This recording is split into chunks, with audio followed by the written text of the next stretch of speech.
The hustle and bustle at the Murtala Muhammad International Airport in Lagos was exactly what Sheila needed to confirm that her long-awaited break was finally happening. She could hardly contain her excitement.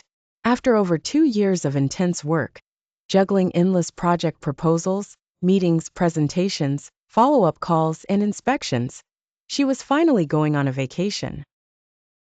Even public holidays, evenings, and early mornings had been swallowed up by online meetings with the company's international clients, who demanded her attention at odd hours due to time zone differences.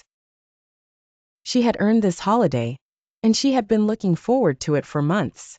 As the sounds of flight announcements and travelers' chatter filled the air, she made her way to the check-in counter.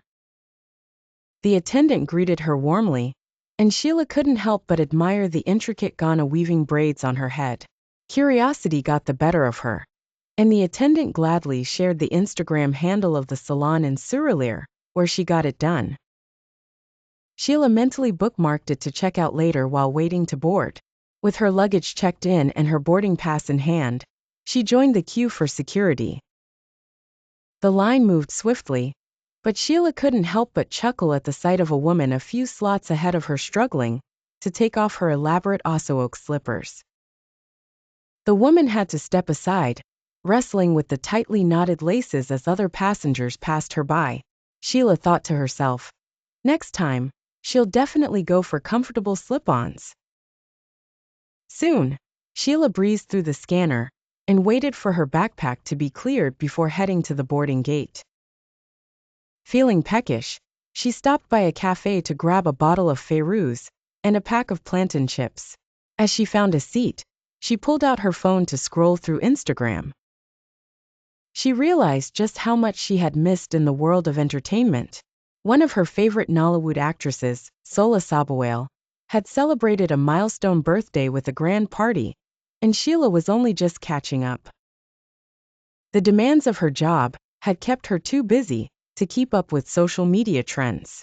An announcement came over the speakers, but a quick glance at her boarding pass told her she still had ample time before her flight to Obuda Mountain Resort would begin boarding.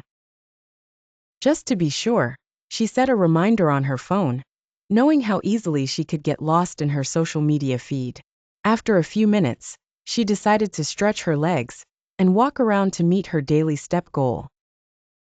With her job becoming increasingly sedentary, Sheila had taken to tracking her steps, aiming for 10 to 12,000 steps daily, a habit she picked up ever since she started working from home.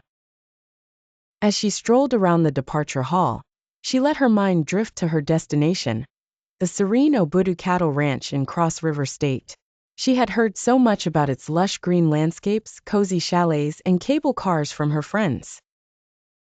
Just as Sheila's reminder alarm went off, playing the tune of Jerome by Sir Victor Uwefo, her phone buzzed, jolting her out of her thoughts.